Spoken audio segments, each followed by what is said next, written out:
안녕하세요. 예, 저는 배준환 목사. 네, 저는 서지연 사모입니다. 예, 보통 한 분이 나오셔서 이렇게 했는데 저희는 좀 어색하더라도 부부가 같이 나란히 여기에 서도록 하겠습니다. 주일에는 저 혼자 여기 서는데 아마 집사람이 이 기회를 타가지고 이 자리에 아마 처음 서는 것 같습니다. 자, 저희가 발표할 것은 우리 자료집을 보시면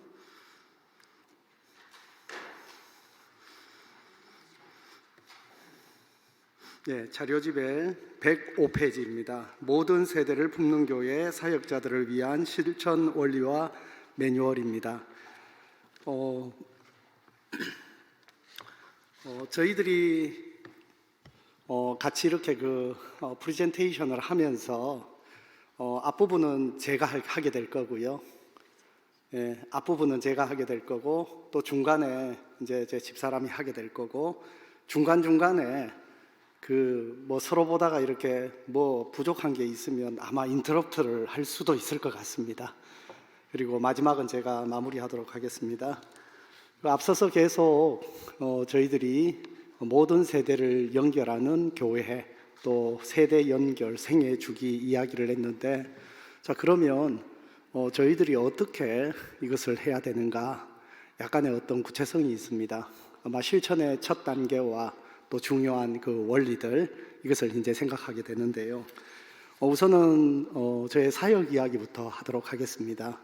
저는 2000년에 이제 목회자로 부름을 받았고, 그때부터 이제 청소년, 청년 사역을 주로 했습니다. 2001년도에 일산의 신도시에서 이제 성장하는 교회에서 청년부를 처음 맡았었는데요. 그런데 그 교회에 이제 처음 갔을 때 그때 교회가 한창 성장하는 교회였습니다. 그런데 청년부가 한 40명, 대학부 말하는 겁니다. 대학 청년들이 한 40명 정도 됐던 것 같아요. 근데 그때 그 교회는 신도시에서 아주 급성장하던 한 3,000명이 훨씬 넘는 교회였는데, 대학생들이 1%가 조금 넘는 참 처참한 수준이었습니다. 가서 이제 한 3년 정도 이렇게 열심히 죽자 살자 사역을 했는데 2년 한 반 만에 한 40명이 한 180명이 됐습니다.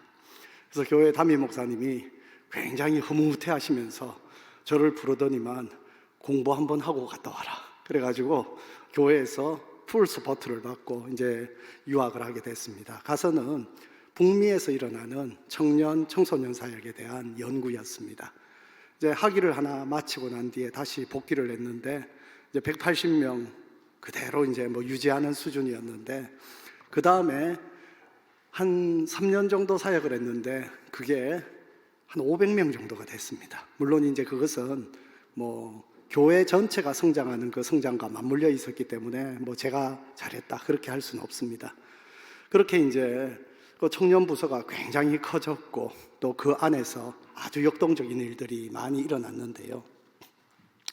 그다음 저희 이제 부부가 또 한 번 더 집사람이 공부를 하기 위해서 다시 북미를 갔다 왔습니다. 갔다 와서 이제 섬겼던 교회가 우리 지금 여기에 있는 송파에 있는 우리 서문교회였습니다. 우리 장로님들이 그때 다 여기 앉아 계시는데, 이제 그때 이제 담임 목사님이자 이번에 은퇴를 하셨던 은사 목사님께서 저를 이제 전화를 하셔가지고 하시는 말씀이 청년 부서에 대해서 좀 많이 힘을 써주면 좋겠다. 이제 그게 저에게 미션이었습니다. 한 몇 년 정도 써먹으시려고 저를 부르셨습니까? 그러니까 막 웃으십니다. 최소 3년은 안 해야 되겠나? 그래가지고 알겠습니다. 제가 3년 죽자 살자 한번 해보겠습니다. 그래서 교회의 목표인 300청년 한번 만들어 보겠습니다 했는데 이제 300까지는 안 됐고요. 그 다음에 여기에서 그때 이제 우리 대학생들이 한 40명, 청년부가 한 3, 40명 정도 됐는데 어쨌든 한 2배 좀 더 넘게 이제 컸습니다. 근데 두 교회에 공통점이 있습니다. 첫 번째 있었던 교회는 급성장했던 이유는 사회학적인 여건이 있었기 때문입니다. 신도시에서 인구가 계속 유입되는 그런 사회학적인 여건, 또 한 가지는 교회 전체가 청년들을 키우기 위해서 굉장한 힘을 들였습니다. 그래서 한 달에 한 번씩 한 500명 청년 2부까지 합치면 한 800명이 되는 청년들을 한 달에 한 번씩 불고기 파티를 막 했습니다. 이게 보통 정성이 아닌 거죠. 800명을 불고기 해가지고 그것도 막 먹이는데 이제 그런 지원에 힘입어서 이제 컸던 거죠. 그리고 부족하지만 사역자의 열정도 한몫했습니다. 두 번째 이제 왔을 때 우리 교회, 우리 서문교회 역시도 성장했는데 그때만큼 성장하지는 못했는데 그 이유는 사회학적으로 이곳에 젊은 사람들의 인구가 막 들어오는 시즌은 아니었습니다. 그러나 교회 전체가 굉장히 헌신하고 청년들이 일어나기를 바라는 분들이 있으셨습니다. 그래서 우리 장로님들 중에는 저한테 그 청년들 만나면 밥 사주십시오 이러면서 막 저한테 이제 밥 사줄 수 있는 봉투를 주십니다. 근데 그거는 이제 그 봉투는 밥 사줘야 되는 봉투지 않습니까? 그래서 떨어질 때까지 계속 만납니다. 카페에 가가지고 이제 화요일, 목요일 날 이제 여기 바로 옆에 한체대 바깥에 있으면 토노토라는 카페가 있는데 거기에서 이제 저는 화요일하고 목요일은 카페 죽돌입니다. 제가 거기 하루 종일 앉아 있으면 우리 청년들이 1시간 단위로 계속 바뀝니다. 카페 사장님은 이 사람 뭐 하는 사람인가? 그러더니 어떤 사람은 저 이단 같다 막 그러기도 하여튼 그래가지고 이제 카페에서 그냥 한 학기 딱 지나니까 교회에 있는 청년들 최소 2번 이상 신방이 다 됐습니다. 하여튼 그러면서 이제 한 3년 정도 지났을 때 그 정도까지 크진 않았지만 하여튼 2배 이상 교회가 커졌고 또 청년 부서가 같이 동반 커져서 교회가 3부 예배였던 것을 이제 4부 예배로 하나 더 늘릴 수가 있었고 그게 계기가 되어서 또 우리 교회는 청년 교회라는 새로운 교회가 그 이후에 또 분립되는 일들까지 있었습니다. 제가 지금 이야기를 드리는 이유 중에 하나는 성장하는 그 성장의 요인 중에는 사회학적인 요인을 빼뜨릴 수가 없습니다. 어쨌든 젊은 인구들이 많이 늘어나는 것. 지금도 이제 판교나 그곳에 가면 교회의 70-80%가 30대, 40대다. 그거는 그쪽에 젊은 인구가 많은 거죠. 두 번째는 윗세대의 관심과 열정이 있을 때 됩니다. 그리고 무엇보다도 또 사역자 자신의 열정도 빼놓을 수는 없습니다. 근데 한 가지 굉장히 결정적인 게 있습니다. 제가 여기서 한 3년 7개월, 4년 가까이 사역을 하다가 이제 일원동, 강남구에 있는 일원동에 가서 교회를 이제 단독 목회를 했습니다. 그런데 거기에서 저를 부르신 이유는 청년부 전문 사역자고 청년부를 부흥시킬 수 있다. 그래가지고 이제 저를 부르셨어요. 근데 가가지고 완전히 청년부를 팔이 날리기 시작했습니다. 제가 청년부 전담 전문 사역자다 그래서 교인들의 기대가 큰데 청년부 애들을 모았는데 애들이 말을 안 듣습니다. 근데 저희 그때 목양실이 리모델링을 하고 난 뒤에 투명한데요. 투명한데 성도들이 이렇게 봅니다. 청년부, 우리 담임 목사가 직접 청년부를 한다 그러니까 이제 청년들이 좀 모이겠지 했는데 어느 날 보니까 나하고 집사람하고 짝기도 하고 있거든요. 그게 한두 주가 아닙니다. 이거 완전 체면 구겼다. 이거 어떡하냐. 주여. 아니면 이 창문에 아예 블라인드를 닦아요. 아니면 여기에 사람을 채워주시겠습니까? 조금 크기는 했는데요. 조금 기초 모임이 만들어졌는데 코로나가 터지면서 또 다 흩어졌습니다. 근데 그 교회에서 이전에 있었던 사역보다도 더 많은 에너지를 들였음에도 불구하고 청년부가 그냥 기초 수준에 머물고 또 코로나 터지니까 또 무너지고 또 다시 기초 수준에 머무는 이 반복들이 일어나게 됐는데요. 가장 큰 게 뭔가?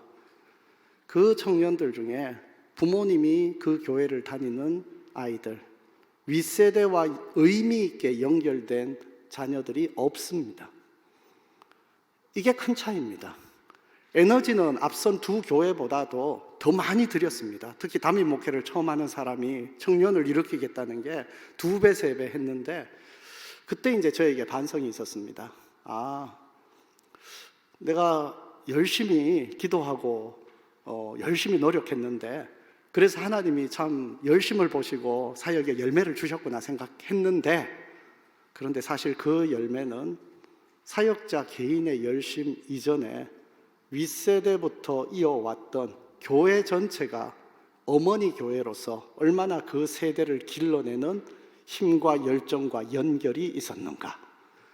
그래서 결국 여러 가지 요소들이 있지만 세대 간의 청년 사역을 하는 사람은 오직 그 청년 세대에 그냥 목을 맵니다. 저도 역시 그렇게 했고, 그러나 점점 시간이 지나면서 사역의 그 열매들이 있는 것, 그것이 더 지속적일 수 있는 것은 교회 전체와의 그 연결, 그것이 어떻게 되는가, 그게 결정적인 차이라는 것을 확인할 수 있었습니다. 자, 제가 이제 주로 이제 세대 연결과 오늘날 우리가 가지고 있는 많은 그 여러 가지 도전들이 있는데, 그 도전들 중에 참 유독 청년 사역, 젊은 세대 사역이라는 이 화두가 교회 전체, 한국 교회 전체를 지배하는 것 같습니다. 그 관심을 저도 여전히 가지고 있지만, 그러나 뭔가 이 접촉점을 잘못 찾고 있다, 좀 문제도 많이 느꼈고, 뭔가 전략 수정이 필요하고, 청년 세대를 세워가고 또 부흥케 하는 그 원동력과 그 근원을 어디에서 찾아야 할까, 이 질문들이 코로나 바로 이전 직전부터 계속 맞물려 왔는데, 저희 가정의 힘에서 같이 동역하는 여러분들의 실질적인 이야기들, 또 현장 사역자들을 만나면서 많은 이야기를 들으면서 여기에서 새로운 돌파구를 열어가야 되겠다, 그것을 확인할 수 있었습니다. 그러면서 성경을 이제 매주마다 이제 성도들에게 성경을 가르치고 강의하면서 이 세대 간 연결에 여러 가지 성경이 말하는 아주 귀중한 보배들을 확인할 수가 있었습니다. 자, 한 가지를 예를 들어보면, 첫 번째, 우리 창세기 11장에 보면, 이것을 이제 이전에 있던 그 교회에서 주일날 설교를 했는데요. 창세기 11장과 12장 이어지는 이 성경 본문은 아브라함이 부름을 받는 장면입니다. 아브라함이 너는 본토 친척 아비 집을 떠나 내가 내게 지시할 땅으로 가라, 명령을 받잖아요. 이게 이제 주로 많이 하는데, 그런데 그 12장 바로 앞에 보면 11장에 그 아브라함의 아버지 데라의 이야기가 나옵니다. 그런데 아주 놀란 것은 창세기는 계보, 즉 족보, 톨레톳이라는 것이 창세기 전체의 중요한 그 구조, 이야기가 전환되는 구조를 이루는데, 아브라함의 이야기가 아브라함의 독립된 족보가 있는 게 톨레톳이 있는 게 아니라 데라의 톨레톳에서 아브라함이 포함됩니다. 굉장히 성경을 보다가 왜 그랬을까 놀랐습니다. 근데 자세히 이렇게 보다가 이 데라의 계보를 보면 데라의 아버지 이름도 나홀이고 그 아들 중에 한 사람도 나홀이 있습니다. 아브라함의 형제 중에. 근데 아버지의 이름을 아들 세대에 쓴 첫 번째 케이스입니다. 이것은 뭐냐 하면 데라 가정이 가지는 가족 유대성, 이어지는 가족 유대성이 강조되는 것이다. 이제 주석에서 이제 확인을 하나 했고요. 또 한 가지, 아브라함의 스토리 중에 유독 조카 롯을 데리고 갔다. 조카 롯을 데리고 가나안에 갔다. 나중에 조카 롯과 결별하는 장면, 또 조카 롯이 그 북방에 그 연합군이 쳐들어와 가지고 소돔 고모라를 정복하고 갔을 때 그 조카 구하기 위해 가지고 전쟁을 불사했던 거, 318명 데리고. 그러니까 이런 이야기들을 자세히 보면 이 아브라함의 이야기 가족 속에 이 가족 유대성이라는 게 굉장히 강조되어 있습니다. 그러다가 한 유대인 그 주석을 이렇게 보는데 이런 질문을 던지는 겁니다. 유대 랍비가 왜 하나님께서 다른 가정이 아니라 이 데라의 가정에서 아브라함을 택했을까? 그 랍비가 하는 말이 이것입니다. 데라의 가족이 가지고 있는 가족 유대성. 왜냐하면 가족은 언약을 담는 그릇이기 때문에. 그래서 하나님께서 아브라함으로부터 시작하는 새로운 그 언약은 아브라함으로부터 시작하지만 이미 앞선 데라부터 만들어진 그 가족이라는 그릇 속에 아브라함과의 언약을 담았고, 그 아브라함의 하나님이 이삭의 하나님, 야곱의 하나님, 계속해서 창세기가 이어지는 가운데 이 언약이라는 게 이런 가족의 유대성과 가족이라는 이 그릇 속에 담겼던 겁니다. 이것을 보고 나니까 하나님의 그 약속이라는 것 역시 이것은 단순하게 우리 때 그냥 한 세대에 딱 잘려진 것이 아니라 윗세대부터 만들어진 것이 계속 아름답게 이어진다. 두 번째, 이제 성경을 보다가 예, 저한테 시간을 확인시킵니다. 두 번째 보다가 자기 할 거 시간 줄어들까 봐. 자, 두 번째 이제 이것은 그 시편 71편의 그 여기 노년의 기도인데요. 주일 설교 준비를 하다가 이것은 아직 이제 주일 설교에 아직 완성을 못 해가지고 제가 전하지 못했는데 71편을 보면 이 71편이 노년에 하나님 앞에 드리는 기도입니다. 이런 71편 9절에 보면 늙을 때 나를 버리지 마시며 내 힘이 쇠약할 때 나를 떠나지 마소서. 이게 이제 보다가 보니까 노인이 많이 아프고 참 인생이 서러워가지고 하나님 앞에 기도드렸구나. 처음에는 그렇게 봤는데 근데 나중에 그 뒤에 이어지는 18절에 보면 이렇게 말합니다. 왜 나를 떠나지 마시고 버리지 말라고 했는가? 내가 주의 힘을 후대에 전하고 주의 능력을 장래의 모든 사람에게 전하기까지. 그러니까 단순하게 노인이 서러워가지고 하는 기도가 아니라 하나님께서 나를 회복시켜 주셔야지 제가 내 세대에 하나님이 하신 놀라운 일을 내 후대에 전할 수 있기 때문입니다. 그런데 이 시편 71편을 보다가 이게 이제 그 누가 지은 시인지 나오지가 않습니다. 그런데 이것은 여러 가지 언어들을 볼 때 다윗인데요. 이 71편 다음에 이어지는 시가 바로 솔로몬의 시입니다. 솔로몬의 시에 어떻게 무엇이 나오는가 하면 거기에 하나님이여 주의 판단력을 왕에게 주시고 주의 공의를 왕의 아들에게 주소서. 이 무슨 말인가 하면 다윗의 노년의 그 기도가 그 아들에 의해서 이루어지는 완성되는 그렇게 함으로써 시편 2권이 마무리됩니다. 그래서 시편 1권과 2권의 다수는 다윗의 시인데 희한하게 마지막 72편은 솔로몬의 시로 끝이 납니다. 그리고 솔로몬의 시편이 끝나는 그 바로 앞에 노년의 기도가 나옵니다. 무엇을 말하는가?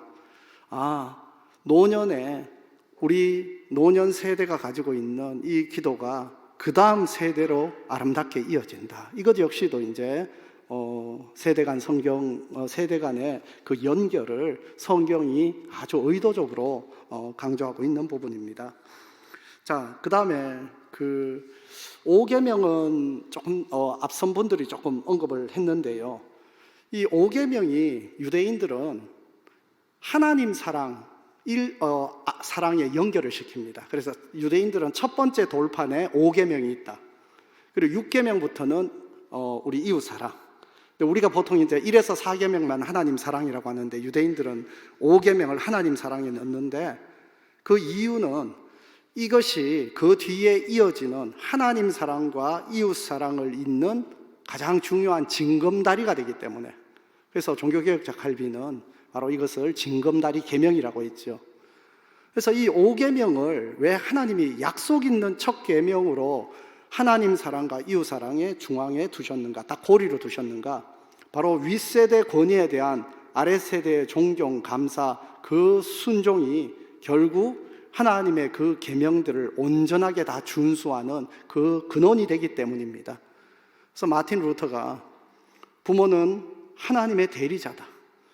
그래서 그리고 디모데 후서를 보면 오늘날 이 나 중심의 문화, 그 말세에 일어나는 수많은 그 참 안 좋은 일들, 그게 부모에 대한 불순종과 연관을 시키는데 이게 그냥 나타난 것이 아닙니다. 그리고 또 하나 더 보면 이 복음서를 보면 복음에 보면 여기에도 세대 연결이 바로 복음이 주어지는 겁니다. 우리가 마태복음 1장 1절도 아브라함의 자손 다윗, 아브라함과 다윗의 자손 예수 그리스도의 계보라 그러면서 이 마태가 그 계보들을 쭉 이어나지 않습니까? 거기에 보면 이 우리가 주어져 있는 이 복음이라는 것이 하루아침에 어느 날 하늘에서 뚝 떨어진 게 아니라 앞선 수많은 세대들이 연결하고 이어오고 전수되었던 것이 하나님의 가장 적절한 그 때에 타이밍에 그리스도의 이 땅에 오심으로 완성되고 또한 그리스도께서 이 땅에 오신 것이 그 다음 세대를 이어 재림할 때까지 이어지는 것이죠. 누가복음을 보면 누가복음 특히 1장에 이 복음의 이야기가 시작되면서 거기에 제일 먼저 등장하는 사람이 사가랴와 엘리사벳입니다. 근데 사가랴와 엘리사벳이 이제 아주 노부부 아닙니까? 노년 세대가 이루지 못한 소망을 위해 간절히 기도하는데 거기에 천사가 400년의 침묵을 깨고 딱 이제 새로운 하나님이 새 시대를 열어갈 것이다 약속하죠.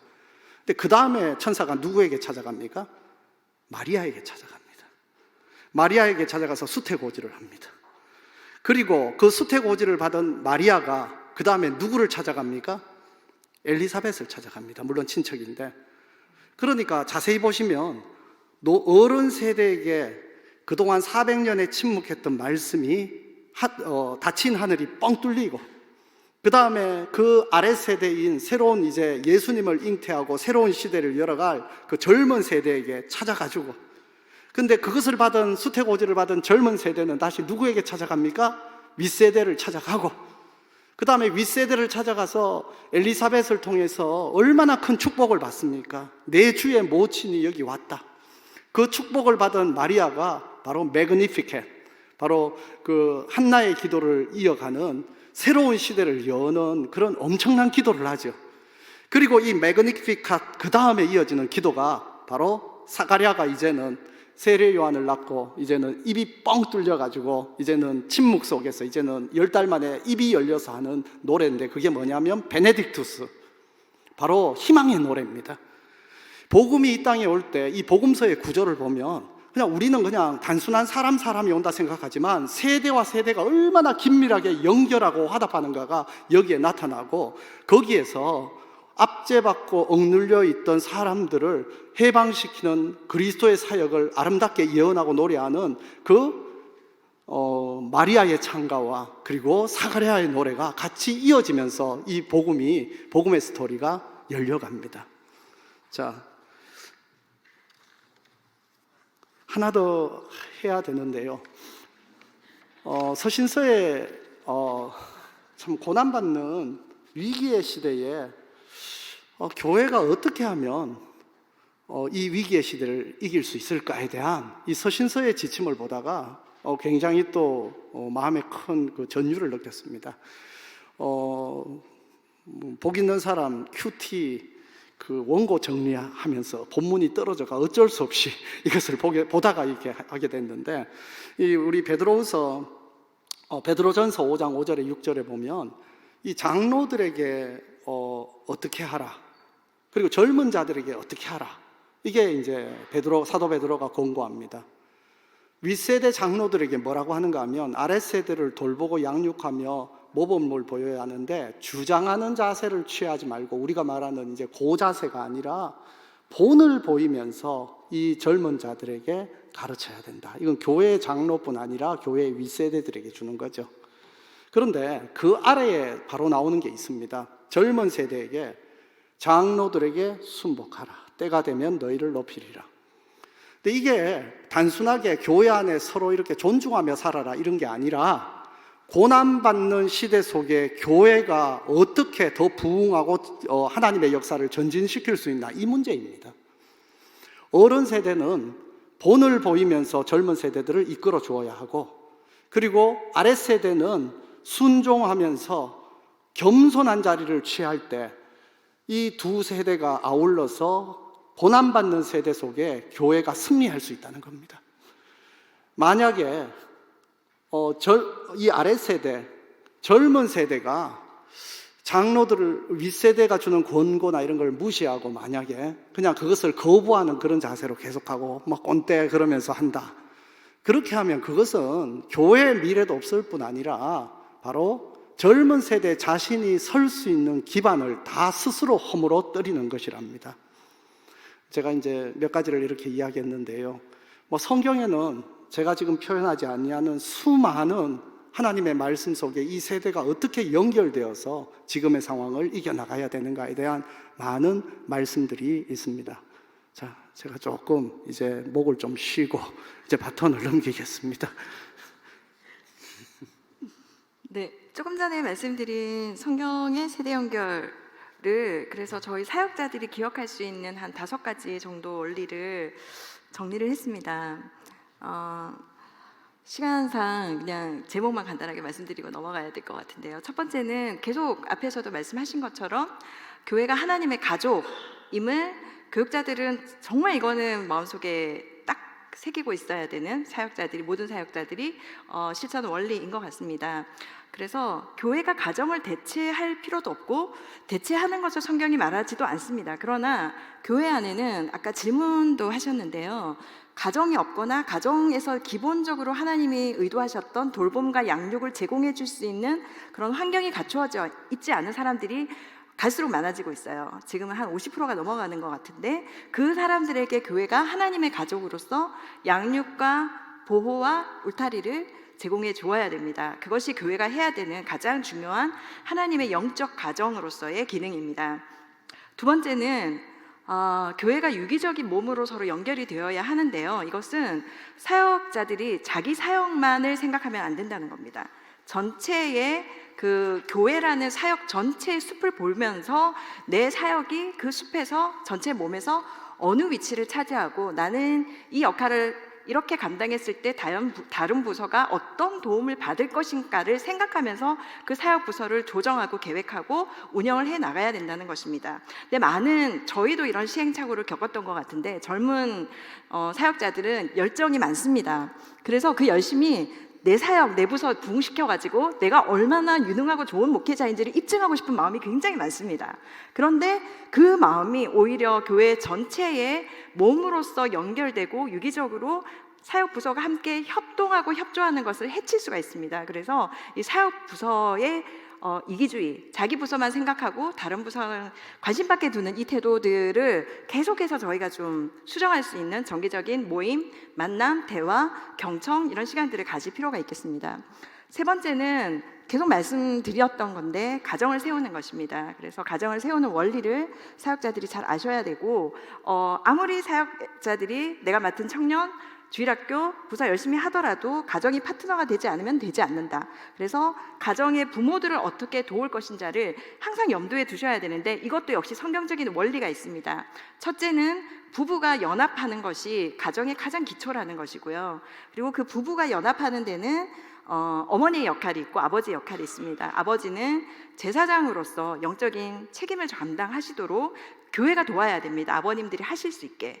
그리고 어머니들은 이건 정말 어려운 건데요, 돕는 배필이 되셔야 됩니다. 어머니가 가정의 가장이 아니라 어쩔 수 없이 가장을 하셔야 될지도 경우도 있지만, 아버지가 가장의 역할을 할 수 있도록 돕는 배필로서 그 역할을 하도록 교회가 계속 안내해주고 말씀으로 방향을 제시해 줘야 됩니다. 그리고 세 번째가 계속 얘기한 부모 공경이죠. 그래서 이것을 교회 세팅에서 조금 더 확대를 한다면은 사역자들도 역시 마찬가지로 윗대의 지혜를 존중하고 경청을 해야 합니다.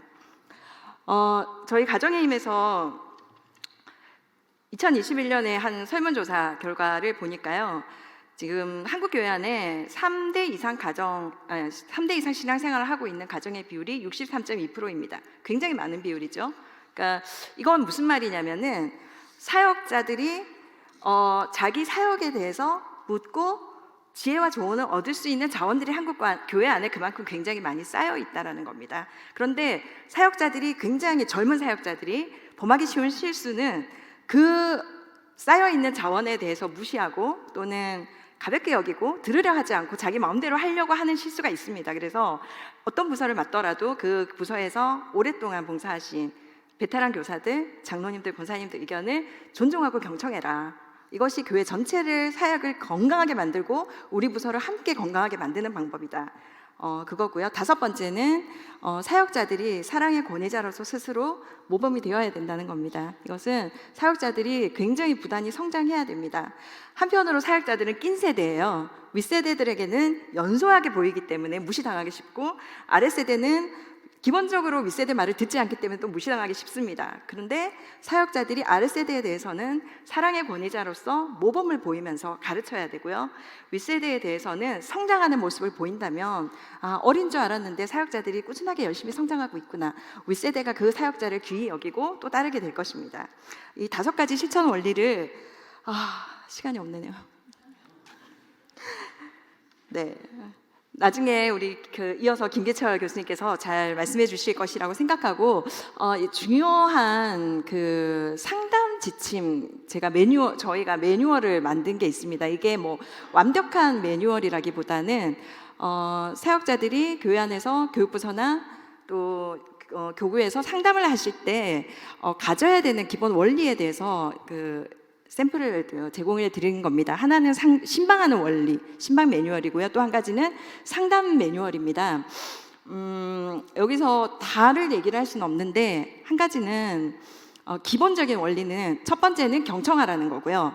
경청하고 난 다음에 우리가 신방하는 그 신방 대상자의 이야기를 잘 에코잉 해주시는 게 중요합니다. 그러니까 내가 들었어요. 기도 제목이나 그분들의 정말 아픔을 들었다면은, 지금 성도님이 가장 아파하고 힘들어하시는 기도 제목은 이런 것이군요 라고 정리를 해주는 겁니다. 그러면 그분은 목사님이 내 얘기를 잘 듣고 계셨구나 라고 생각을 하게 되고, 그것을 바탕으로 그분의 상담을 하고 기도 제목을 만들어 드리는 것입니다. 그래서 기도 제목을 만들어 드리는 그리고 두 번째 원리는 뭐냐면은 안티레티코스라는 건데요. 이거는 사막 교부들이 사용했던 원리예요. 말하자면 헬라어로 반박이라는 뜻인데, 우리를 위축하게 만들고 우리를 하나님의 말씀에서 떠나게 만드는 세속적인 생각들이 하루에도 수십 번씩 밀려오는 게 성도들의 삶이지 않습니까? 그 생각들에 맞설 수 있도록 하나님의 말씀으로 그것을 교정해주고 맞설 수 있는, 싸울 수 있는 방법을 알려주는 겁니다. 이 두 가지 원리를 가지고 상담을 하고, 또 나의 기도, 그 성도님이 고민하시는 것에 대한 기도 제목을 만들리는 방법을 저희가 이 지침서에 안내를 해드렸습니다. 보시고 나중에 또 궁금한 점이 있으시면 더 질문을 해주시면 좋겠습니다.